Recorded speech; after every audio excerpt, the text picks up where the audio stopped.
Be me have a friend who runs various online games. Suggests I join his newest one, Abyssm game. Tell me it's grimdark, apocalyptic demons and monsters and shit running around the ruins of civilization, SMT, basically. Tells me to plan accordingly in character creation. Create a demonologist studies ancient script to wield demonic power against humanity's enemies. Join the game modern day Tokyo. The other characters are magical girls. Realize my friend is a filthy liar. Refuse to acknowledge anything is wrong. Won't give him the satisfaction. The game continues. I turn out to be the one most suited to surviving daily life, can hold down a job, afford a home, etc. Magical girls keep coming to my house, won't leave. Other players think my stern, research-minded demonologist is hilarious. Magical girls always getting into hijinks trying to cheer him up, making little costumes for his unholy minions. Asking him to join in on the magical girl motto before fighting monsters villains. He was mad at first, but honestly, it got funny. Wouldn't call them adventures, per se. The game didn't have many sessions before friend's work schedule changed, and he had to cut back on GMing, and the vast majority of the time was spent indulging in typical anime shenanigans. There was the time we fought the evil Bug Queen, though. Started off simple enough. The girl's magical plot device reported a swarm of insects attacking the populace, carrying off people and large amounts of valuables. Clearly, they needed to put a stop to this horrible state of affairs, and because it was actually kind of far away, the team needed the mightiest form of transportation at their disposal. My car, a Pinto cruising wagon sustained by a steady stream of replacement parts and unholy magic. And that meant a visit to their new best friend, who at the moment was busy trying to pierce the veil between realms and seize the ancient jeweled heart of Kel'Zugoth. They came in through a window, as they so often did. The cat girl had gotten stuck in the chimney last time I had locked the windows. And the time and effort spent dislodging a yowling ab-human far exceeded the trouble of leaving the girls an easy entrance. They spilled over a sacrificial goblet of blood harvested from a mutant hellhound, disrupting a 3-day ritual, and forcing me to close the rift as quickly as possible to avoid getting my soul stolen. A brief struggle with unholy energies later, they informed me they needed a ride. Typical. I helped. If I was going to interrupt my research to chauffeur them around, I might as well field test my own unnatural powers. Once they'd settled the argument of who got to sit in the front seat this time, we headed off in the direction of the massive black cloud of bugs on the horizon. When we got close, they bolted out, swiftly moving to protect the populace and try to beat back the insect menace. I found an available space away from stampeding civvies and made my way to the fight, summoning a pair of encounter-appropriate mooks as I went. With the girls focusing on saving lives, I could focus on directing my magic. Excess ribbons and frilly aprons aside, my wretched homunculi were well suited to pest control with fiery breath and physiologies resistant to mundane venom. Step by step, block by block, we were stemming the chitinous tide, advancing towards what we assumed was the center of the problem. We soon reached what appeared to be a massive hive. I sent my vile servants forward, only for the pair of them to stop short the minute their misshapen feet touched the grass. A literal honey trap. At that point, the proverbial fan was struck with unwholesome ammo. Huge fucking beetles erupted out of the earth, gobbling up my 2 hapless mooks in an instant. Combat began again, and we were soon hitting the big bastards with everything we had, doing our damnedest to punch through their armor while avoiding those giant crushing mandibles. It was a hard fight, but we came out on top, but we'd all seen enough cartoons to know the boss was yet to show.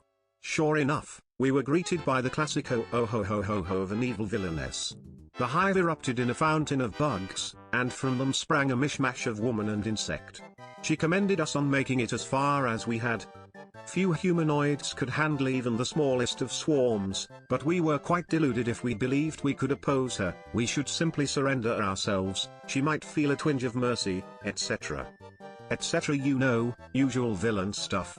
One of the girls retorted that we'd never surrender to an evil villain, that she was doing something very wrong by kidnapping people and stealing stuff. The villainess laughed again, purring that it was only natural that a beautiful queen like her have a full treasury, and a household full of servants that tend her lovely self. I asked whether she really needed human slaves if she apparently wielded total control over both normal and supersized bugs, but I'm not certain she heard me over the banter.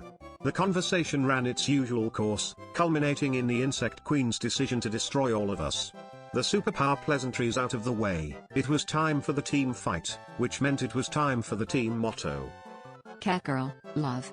Angel, dreams. Shrine maiden, miracles. Witch, the wishes of earth will shine like the stars. Pretty soldier, and starlight will chase away evil. All together. So we fight for earth and its people. We are. Thus, battle was joined.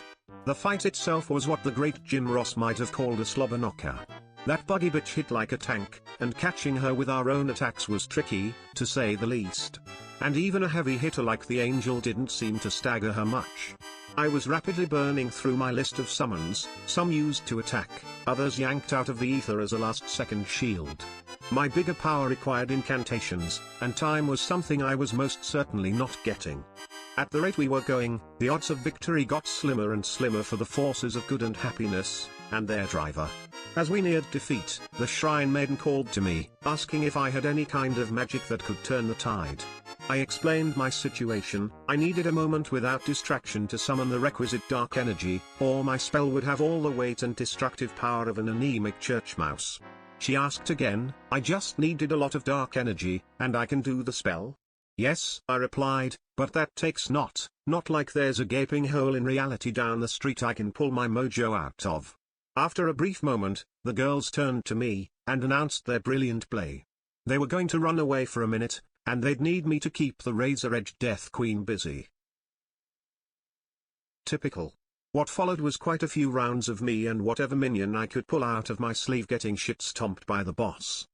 She took the opportunity to monologue, remarking Gao said it was that a man like myself would follow a bunch of frightened girls around.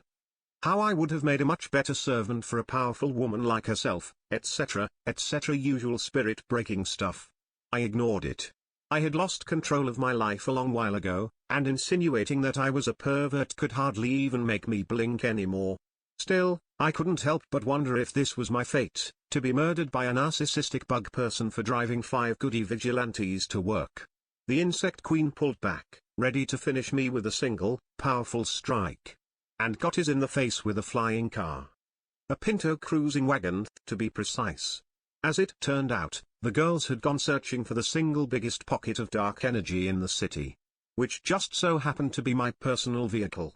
After much trial and error, they had, somehow, managed to hotwire the thing, and driven it, rather haphazardly, into the city all the way to the edge of the park. They had then poured just about every spell and enhancement they had remaining among them into the car, given the nature of their powers.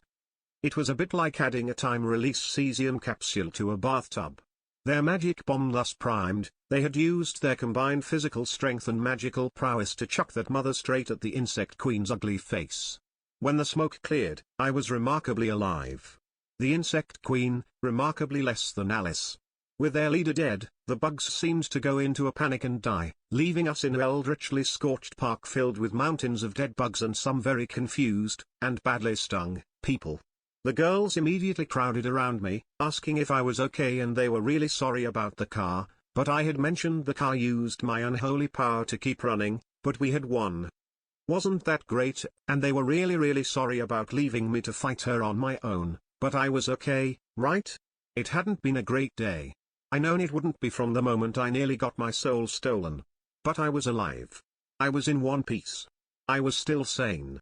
So, as much as it was possible since I first met the team, I was okay. We stopped for dinner before I called a ride.